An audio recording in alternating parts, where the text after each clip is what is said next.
या देवी सर्वभूतेषु शक्तिरूपेण संस्थितः नमस्तस्यै नमस्तस्यै नमस्तस्यै नमो नमः। जय माता दी। नमस्कार।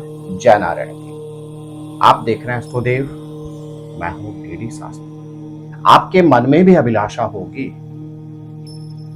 कि नवरात्रों के पावन अवसर पर आप भी अपने उलझनों से, अपने संकटों से, अपने कष्टों से निवृत्त हो। जी हाँ प्रिय दर्शक, नवरात्र के 9 दिवस होते हैं व्यक्ति को अपने उलझनों से निवृत्ति प्रदान करने के लिए, प्राप्त करने के लिए। वर्ष 2024 में बृहस्पतिवार 3 अक्टूबर से लेकर और शनिवार, माफ कीजिएगा, शुक्रवार 11 अक्टूबर तक 9 दिवसीय नवरात्र में भगवती जमदग्बा मां नवदुर्गा के 9 स्वरूपों का पूजन अर्चन किया जाएगा। और यही वह 9 दिन होते हैं यदि इन दिनों में आप शुद्ध अंतःकरण से अपने सामर्थ्य के अनुसार मां भगवती की पूजा और उपासना करते हैं, योग्य ब्राह्मणों से भगवती का पूजन करवाते हैं, तो निश्चित आपको मनोवांछित फलों की प्राप्ति तो होगी ही होगी, आपको अपने कष्टों से भी निवृत्ति प्राप्त होगी। जी हाँ प्रिय दर्शकों, यह एपिसोड आपके लिए बहुत महत्वपूर्ण है। इस एपिसोड के माध्यम से आप जान पाएंगे कि नवरात्र में आप ऐसे कौन से उपाय करें जिससे आपको शारीरिक क्षेत्र में रोग निवृत्ति हो, पारिवारिक क्षेत्र में सुख समृद्धि प्राप्त हो, परिवार में शांति बनी रहे, आर्थिक क्षेत्र में उन्नति आपको प्राप्त हो, प्रोफेशन से संबंधित लाभ आपको प्राप्त हो, और यदि आपके दाम्पत्य जीवन में भी उलझने हैं, उन उलझनों से आपको निवृत्ति प्राप्त हो। प्रिय दर्शकों, नवरात्र अर्थात 9 दिन का वह पावन अवसर जिस अवधि में भगवती आद्य शक्ति के 9 स्वरूपों का पूजन किया जाता है, और उनमें भी हर स्वरूप के लिए एक दिन निर्धारित होता है। यह पावन अवसर वर्ष में हमें 4 बार प्राप्त होते हैं, लेकिन सामान्य लोग इनको 2 बार ही समझ पाते हैं, इनको पता चल पाता है। एक होते हैं चैत्र के नवरात्र और दूसरे होते हैं आश्विन के नवरात्र। चैत्र के नवरात्र को वासंत नवरात्र भी कहा जाता है, क्योंकि वह अवधि होती है वसंत ऋतु की। और आश्विन के जो नवरात्र होते हैं इनको शारदीय नवरात्र भी कहा जाता है, क्योंकि यह शरद ऋतु चल रही होती है। प्रिय दर्शकों, वर्ष 2024 में बृहस्पतिवार 3 अक्टूबर को घट स्थापन मां शैलपुत्री पूजन के साथ नवरात्र का प्रारंभ हो। आप यदि शारीरिक क्षेत्र में किसी भी रोग व्याधि से परेशान हैं, अथवा आपका कोई पारिवारिक सदस्य रोग और व्याधि से परेशान है, विगत लंबे समय से बहुत इलाज के बावजूद रोगों से निवृत्ति प्राप्त नहीं हो रही है, तो आप नवरात्र के मध्य करें यह विशेष उपाय। आपने क्या करना है कि धूप के एक छोटी सी दीपक बना लें, जो धूप हम प्रज्वलित करते हैं उसका थोड़ा सा एक दीपक बना लें, उसके ऊपर साबुत बतासा, साबुत 1 लौंग और कपूर रखकर रोगी के ऊपर एंटी क्लॉक 8 बार वार कर अपने पूजन और अर्चन करने के बाद भगवती के समीप जला दीजिए। लगातार नवरात्र में 9 दिन आपने यह उपाय करना है, यथाशीघ्र आपको रोगों से निवृत्ति प्राप्त हो जाएगी। प्रिय दर्शकों, यदि पारिवारिक किसी भी समस्या से आप परेशान हैं, परिवार में अशांति है, परिवार के सदस्यों में परस्पर वैमनस्यता है, तो आप नवरात्र के मध्य क्या करें? आप भगवती का पूजन करें और मां के पूजन में विशेष रूप से नित्य उनको सिंदूर अर्पण करें। पुनः आप समझ लीजिए, नित्य आप भगवती का पूजन करें और जब माँ का पूजन करें तो सिंदूर विशेष रूप से उनको अर्पण करें। और उस सिंदूर का क्या करें, नवरात्रों के पश्चात छोटी छोटी सी पुड़िया बनाकर, पैकेट्स बनाकर जो भी घर के सदस्य हैं उनके सोने के सिराने के नीचे रख लीजिए। जहां पे सोते हैं वहां सिराने की ओर, तकिए के नीचे या गद्दे के नीचे रख लीजिए। निश्चित मान के चलेगा पारिवारिक सदस्यों में जो आपस में वैमनस्यता रहती है, अशांति का माहौल जो परिवार में रहता है, उससे आपको निवृत्ति प्राप्त हो।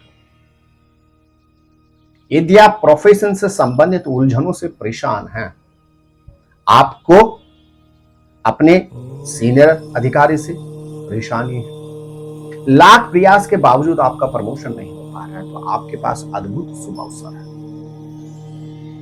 आप नवरात्रि की अवधि में नित्य 9 के 9 दिन कोशिश करें, प्रयास करें, सिद्ध कुंजिका स्तोत्र का पाठ करें और भगवती को एक जयफल अर्पण करें। जयफल आपने पहले दिन अर्पण कर देना है और नित्य उसके बाद सायंकालीन समय सिद्धि कुंजिका स्तोत्र का पाठ करना है।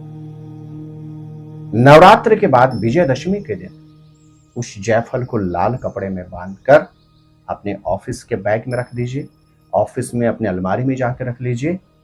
जैसे ही आप यह उपाय करेंगे, प्रोफेशन से संबंधित उलझनों से पूरी तरह से आपको निवृत्ति प्राप्त हो जाएगी।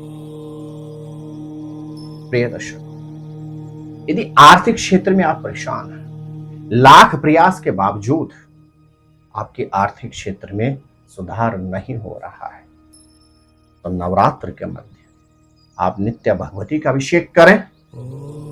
अभिषेक में विशेष रूप से भगवती का अभिषेक करें जल में इत्र मिलाकर, और साथ ही साथ भगवती को नित्य 5 लौंग अर्पण करें।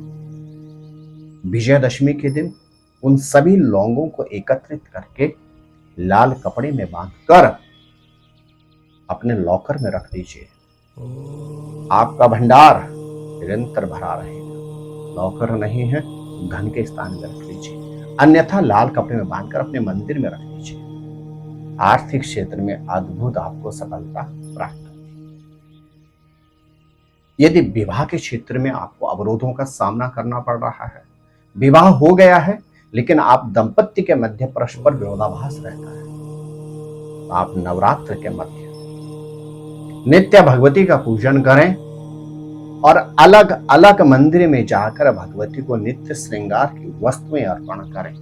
बस एक बात का विशेष ख्याल रखें, उस श्रृंगार में सिंदूर न हो। बस निश्चित मां जगदम्बा के आशीर्वाद से आपके दाम्पत्य जीवन में जो भी उलझनें चल रही हैं, उनसे आपको निवृत्ति प्राप्त हो। यदि आप विवाहित हैं, संतान में आपको समस्याओं का सामना करना पड़ रहा है, अर्थात संतान प्राप्ति में समस्याओं का सामना करना पड़ रहा है, अथवा संतान है लेकिन संतान की चिंताएं आपको परेशान कर रही हैं, अद्भुत शुभ समय है आपके पास।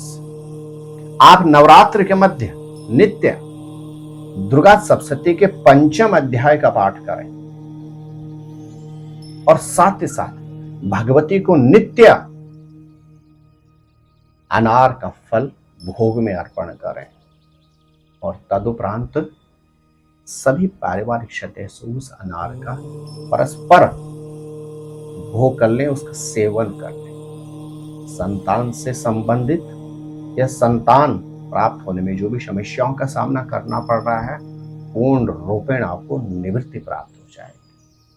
प्रिय दर्शक, यदि आपकी कोई भी अभिलाषा है, किसी भी तरह की शारीरिक, आर्थिक, मानसिक, सामाजिक प्रतिष्ठा, राजनैतिक प्रतिष्ठा, व्यापार में वृद्धि, आपके पास अद्भुत समय होगा। आपके पास अद्भुत शुभ अवसर है। नवरात्र के मध्य आप नित्य भगवती का पूजन करें गुड़हल के पुष्पों से और भगवती को नित्य प्रयास करें, पंचफल अर्पण कीजिए। दुर्गा कोशिश करें, दुर्गा सप्तशती का पाठ करें। ना कर सकते हैं किसी योग्य ब्राह्मण से करवाएं, अन्यथा कीलक, कवच और अर्गला, इन तीनों स्तोत्रों की 7 सिद्ध कुंजिका स्तोत्र का पाठ करें। देखिए, भाषा कोई बैरियर नहीं होती, भाषा कोई अवरोध नहीं होती।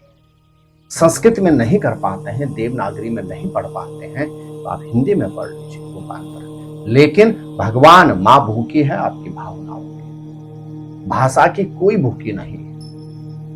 शुद्ध अंतःकरण से यदि आप नवरात्र के मध्य कीलक, कवच, अर्गला स्तोत्र के साथ सिद्ध कुंजिका स्तोत्र का सायंकालीन समय यदि पाठ करते हैं तो आपको मनोवांछित सफलता प्राप्त होगी। तो प्रिय दर्शकों, आपके पास भी है शुभ अवसर, आप नवरात्र के मध्य अवश्य करें यह विशेष उपाय, आपको अपनी मनोकामना अवश्य परिपूर्ण होती हुई जल्दी दिखाई देगी। आप स्वस्थ रहें, मस्त रखें, आप स्वस्थ रहें, मस्त रहें, अपना ख्याल रखें। आपको शारदीय नवरात्र की हार्दिक शुभकामना। जय माता दी। ज्योतिर्विद डीडी शास्त्री जी से ज्योतिष, अंक ज्योतिष, हस्तरेखा, वैदिक पद्धति से यज्ञ अनुष्ठान, राशि रत्न, रुद्राक्ष कवच तथा वास्तु निरीक्षण हेतु संपर्क करें। संपर्क हेतु हमारे फोन नंबर हैं 9810627053, 9818827053। हमारी वेबसाइट है www.vedicjyotish.com। परामर्श शुल्क प्रदान कर संपर्क हेतु समय सुबह 10 बजे से शाम 6 बजे तक। हमारे संस्थान में योग्य विप्रों के द्वारा समस्त वैदिक कर्म जैसे पूजा पाठ, यज्ञ, जप, हवन, जन्मदिन पूजन, नवग्रह शांति, ग्रह कलेश, काल सर्पदोष निवारण पूजन, व्यापार वृद्धि पूजन, विवाह संस्कार, भूमि पूजन, गृह प्रवेश, शिवार्चन, महामृत्युंजय जाप, बगलामुखी जाप आदि समस्त वैदिक कर्म सुसंपन्न किए जाते हैं। संपर्क हेतु हमारे फोन नंबर हैं 9810627053, 9818827053। परामर्श शुल्क प्रदान कर संपर्क हेतु समय सुबह 10 बजे से शाम 6 बजे तक। हमारी आने वाली वीडियो को सबसे पहले देखने के लिए अष्टोदेव यूट्यूब चैनल को अभी सब्सक्राइब करें। आगे शेयर अवश्य करें ताकि और लोगों को भी वीडियो का लाभ मिल सके। धन्यवाद।